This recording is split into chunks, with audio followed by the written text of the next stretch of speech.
Yo, what's up mga kaibigan? Nali na tayo magkwentuhan. Si Coach Tim Cone ay isang mahusay na head coach at wala na siyang kailangan patunayan pa, lalo na sa Philippine basketball. Ganun pa man ay hindi ibig sabihin nito na perpekto na siya at walang nagagawang mali.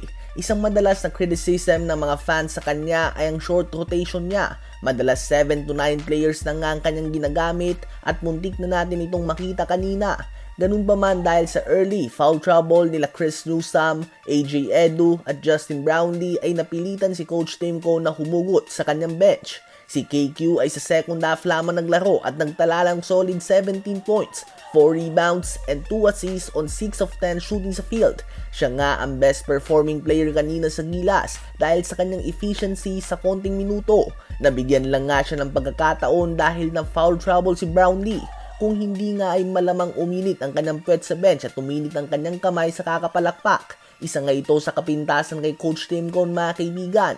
Hindi naman natin sinasabi na mas magaling na coach si Coach Yeng Guiao. Subalit kung pagtiwala sa kanyang bench ang pag-uusapan ay lamang na lamang nga dito si Coach Yeng. Kapansin-pansin din nga ang pagiging matanda ng ating lineup. Medyo may kabagalan na nga ang paa ng ating mga players sa depensa at madalas itong maiwan. One step slower nga ang ating Gilas kanina sa mas batang team ng Chinese Taipei. At ang resulta nga nito ay buong game tayong naghahabol.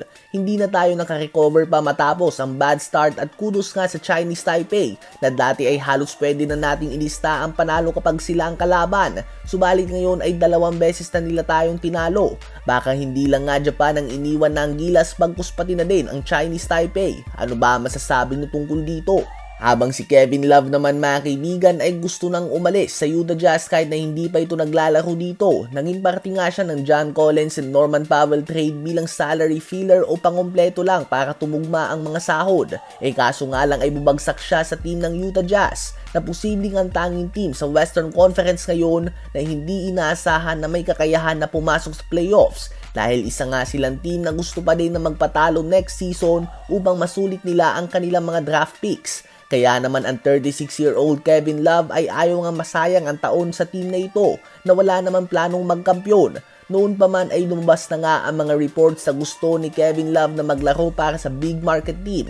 Kapag sinabing big market team ay andyan ang tulad ng Lakers, Clippers, Warriors, Miami Heat, New York Knicks o Brooklyn Nets. At madami nga nag-akala na gusto niya maglaro para sa Knicks dahil may bahay nga siya sa New York so yun nga ang easy decision.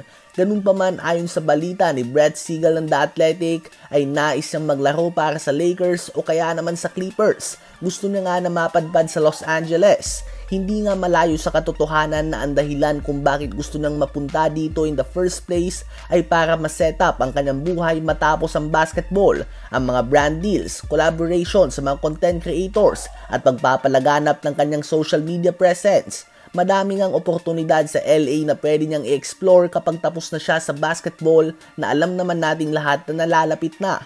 Sa palagay nyo ba ay magagamit pa siya sa Lakers o kaya naman sa Clippers kung sakali?